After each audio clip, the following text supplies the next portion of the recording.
భవన నిర్మాణ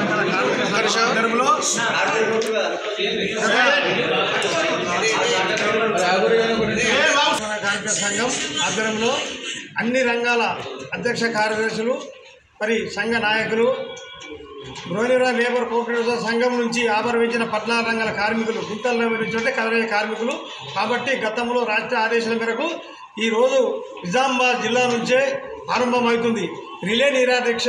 ముఖ్యంగా ఏంటంటే కార్మికులకు సంక్షేమ పథకాలు అందడం లేదు.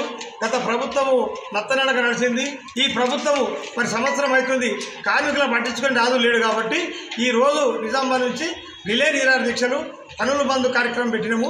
28 తారీఖు 29, 30, 31 నాడు కూడా చెరువు హైదరాబాద్ కార్యక్రమం పెట్టినాము.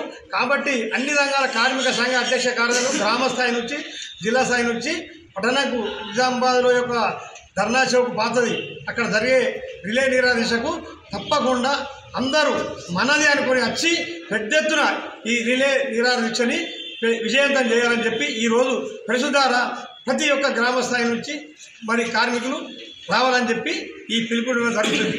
అన్ని రంగాల కార్మికులు తప్పకుండా మరి అన్ని యజమానులు ప్రజలు సహకరించాలని చెప్పి ఈ యొక్క ప్రెస్ 28 తారీఖు 29, 30 3 రోజులైతే మనము ప్రకటించడం. నిన్న డిఎస్పీ పైన పర్మిషన్ తీసుకున్నాం కాబట్టి ఈరోజు ప్రెస్తో ధర తెలిపి సోమవారం మళ్ళీ పెట్టి కరపత్రాలతో మొత్తము జిల్లా వ్యాప్తంగా ఈ ధర్నా చౌకాడ పెద్ద ఎత్తున కూర్చుండి ఎవరు పనిచేయద్దు అందరి కోసము రాబోయే కాలానికి కూడా అందరికీ ఈ భవిష్యత్తు భవన నిర్మాణ రంగాల కార్మికులు అంటే ఆకాశం అంటే బిల్డింగ్లు కడుతున్నాం కానీ మనకు గుర్తింపు లేదు.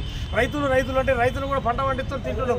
రైతులకు కూడా మనము కూలీలు కడుతున్నాము, అవి కడుతున్నాం, అన్నీ కడుతున్నాం. రైతులకు కూడా మనం రైతుల కన్నా ఎక్కువ మనము శృతి ఉంటే పెద్దది ఏదైనా గుర్తు. కాబట్టి ఈరోజు తెలిపేది ఏంటంటే మన భవన నిర్మాణ కార్మికుల ఐక్యత అయి నిజామాబాద్ నుంచే స్టార్ట్ అన్ని జిల్లాల రాష్ట్ర ప్రభుత్వం ఏర్పడి ఏడాది అవుతున్నది. రేవంత్ రెడ్డి దీనికి కార్మిక మంత్రిని కూడా వేస్తారు. ఇప్పటికి ఆ కార్మిక మంత్రిని వేయాలా.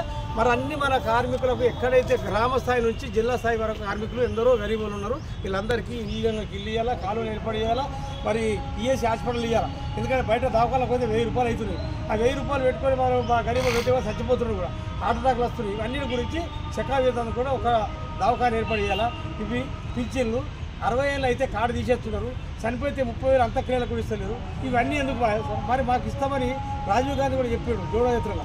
రాహుల్ గాంధీ మనం చెప్పి మరి ఈ భవన కార్మికులు అంటే ప్రపంచాన్ని తయారు చేస్తున్నా కానీ మన శృతి లేక వాళ్ళు పట్టించుకుంటారు. మన శృతి అయితే అని ఏమంటారు ఆగమన్నారు 30,000 ఫస్ట్ చెప్పి